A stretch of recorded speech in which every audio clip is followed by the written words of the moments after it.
कधीतरी असा अनुभव आला आहे का की मित्राने नवीन गाडी घेतली आणि अचानक आपली व्यवस्थित चालणारी गाडी जुनी वाटू लागली? किंवा इन्स्टाग्रामवर कोणाचे तरी युरोपच्या सहलीचे फोटो बघून आपल्या वीकेंडच्या प्लॅनबद्दल उगाचच वाईट वाटायला लागलं? हो, अगदी. त्या क्षणापर्यंत सगळं ठीक असतं. बरोबर. त्या क्षणापर्यंत आपण खुश असतो. पण दुसऱ्याच्या आयुष्यातली एक झलक पाहताच आपल्याकडे काहीतरी कमी आहे ही भावना कुठून येते? हाच तर प्रश्न आहे.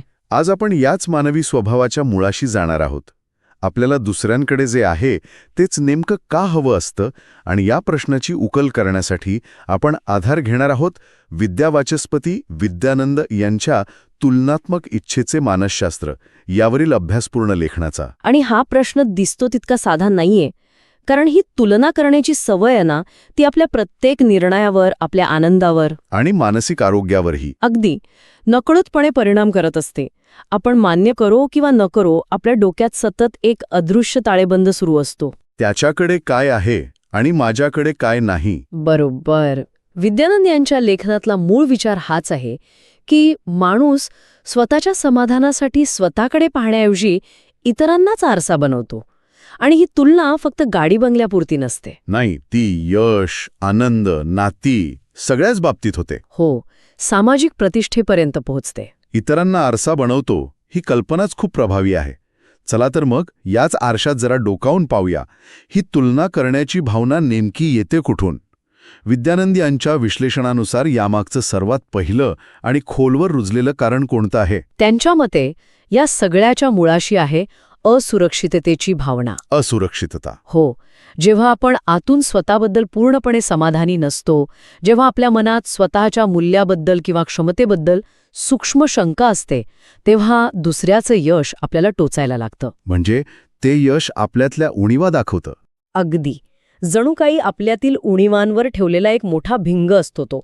त्या क्षणी आपल्याला असं वाटत नाही की ती व्यक्ती यशस्वी आहे, तर आपल्याला वाटतं की मी अयशस्वी आहे. आणि मग तो प्रश्न येतोच मनात, माझ्याकडे हे का नाही? म्हणजे हा असा आरसा आहे ज्यात आपल्याला दुसऱ्याचं प्रतिबिंब दिसत नाही, तर स्वतःच्याच कमतरता ठळकपणे दिसू लागतात. पण मग एक प्रश्न पडतो, हा आरसा नेहमीच वाईट असतो का? म्हणजे कधीकधी दुसऱ्याच्या यशाकडे पाहून आपल्याला प्रेरणा मिळत नाही का? तो करू शकतो तर मी का नाही, असे एक सकारात्मक विचार यातून येऊ शकत नाही का? लेखक याबद्दल काही म्हटलं आहे का? खूप छान मुद्दा आहे हा. आणि लेखात याच गोष्टीवर भर दिला आहे. तुलना स्वतःहून चांगली किंवा वाईट नसते, आपण तिला कसा प्रतिसाद देतो यावर अवलंबून आहे. अगदी बरोबर. जेव्हा आपण दुसऱ्याच्या यशाकडे पाहून प्रेरित होतो, आपल्यातल्या क्षमतांना आव्हान देतो, तेव्हा ती तुलना सकारात्मक ठरते. जसं की सहकारी कर्मचाऱ्याला बढती मिळाली हे पाहून आपण आपल्या कामात सुधारणा करतो. हो, नवीन कौशल्य शिकतो, ही झाली प्रगतीसाठीची प्रेरणा.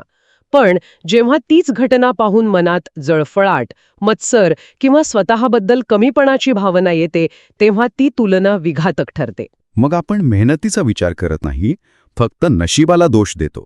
हो, किंवा व्यवस्थेवर टीका करतो. आणि असुरक्षितेची भावना आपल्याला या दुसऱ्या विघातक प्रतिक्रियेकडे जास्त ढकलते. समजलं. म्हणजे मूळ भावना असुरक्षितता असेल तर प्रतिसाद नकारात्मक असण्याची शक्यता जास्त. आणि असुरक्षितता फक्त करिअरपुरती मर्यादित नसते नाही का? अजिबात नाही. लेखात याची व्याप्ती खूप मोठी सांगितली आहे. सोशल मीडियावर एखाद्याचं परफेक्ट कुटुंब पाहिल्यावर आपल्या नात्यातल्या त्रुटी मोठ्या वाटू लागतात. किंवा एखाद्याला समाजात मिळणारा मान सन्मान पाहून आपल्याला दुर्लक्षित झाल्यासारखं वाटतं. इतकंच काय, तर एखाद्याचं उत्तम संवादक कौशल्य पाहून आपल्याला आपण किती गप्प बसतो याचं वाईट वाटायला लागतं.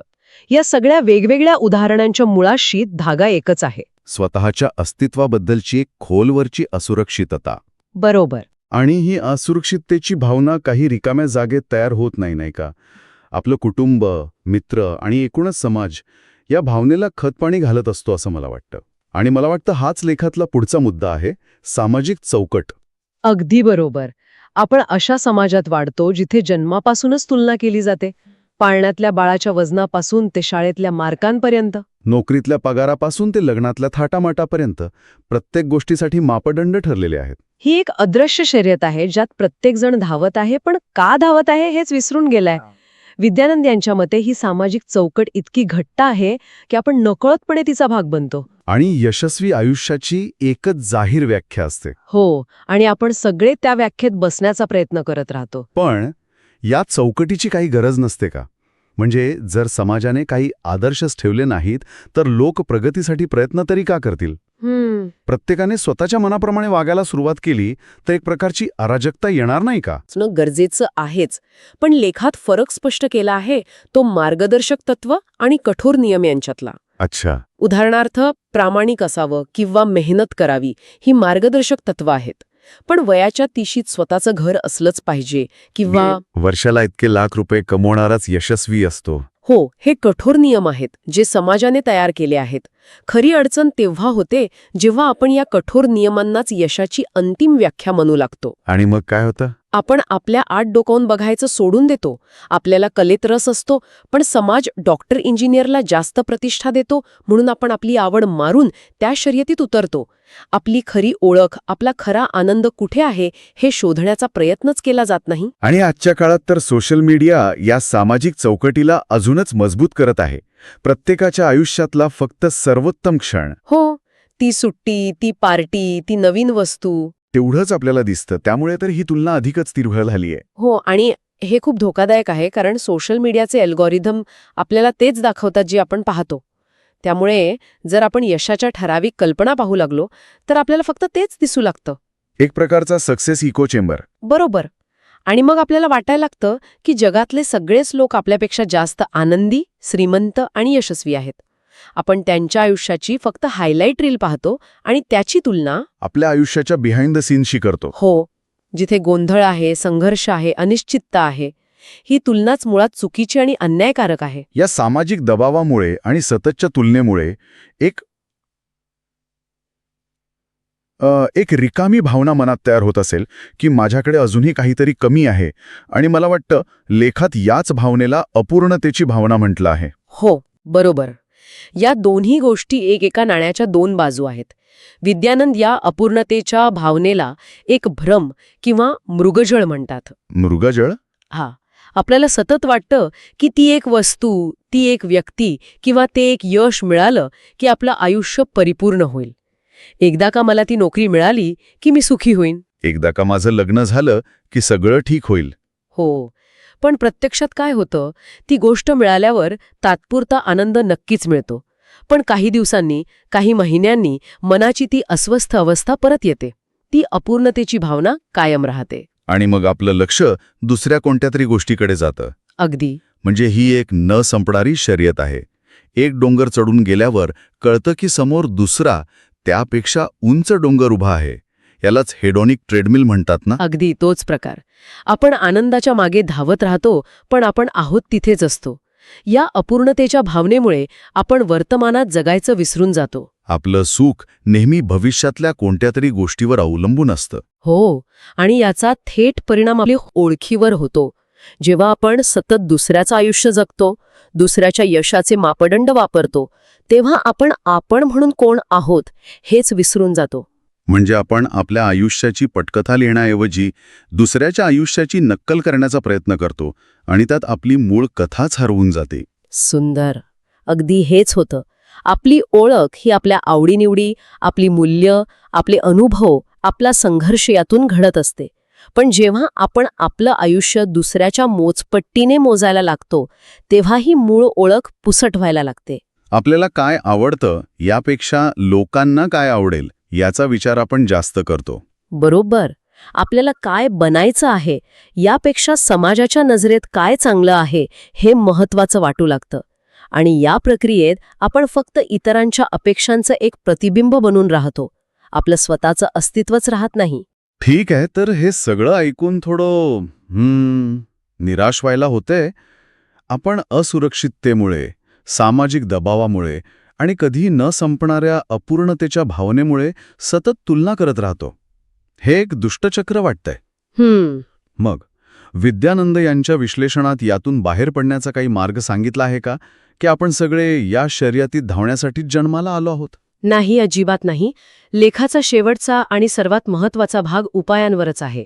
आणि त्यातली पहिली गोष्ट म्हणजे ही तुलना करण्याची भावना पूर्णपणे काढून टाकणं शक्य नाही. आणि गरजेचंही नाही. हो, ती मानवी स्वभावाचा भाग आहे, पण ती अनियंत्रित झाली की त्रासदायक ठरते. त्यामुळे तिला नियंत्रित कसं करायचं यावर लक्ष केंद्रित करायला हवं. आणि यावरचे उपाय बाहेरच्या जगात नाहीत, ते आपल्या आत आहेत. म्हणजे दृष्टिकोन बदलण्याची गरज आहे.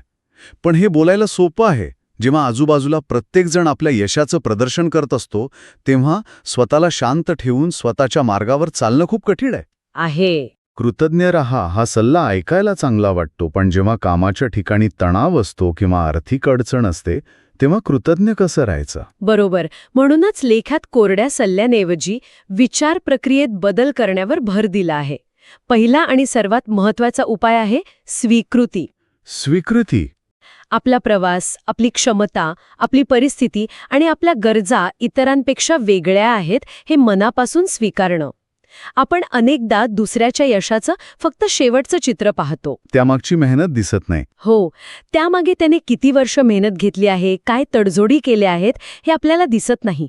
कदाचित ती जीवनशैली मिळवण्यासाठी त्याने कुटुंबाला वेळ दिला नसेल किंवा आरोग्याकडे दुर्लक्ष केलं असेल.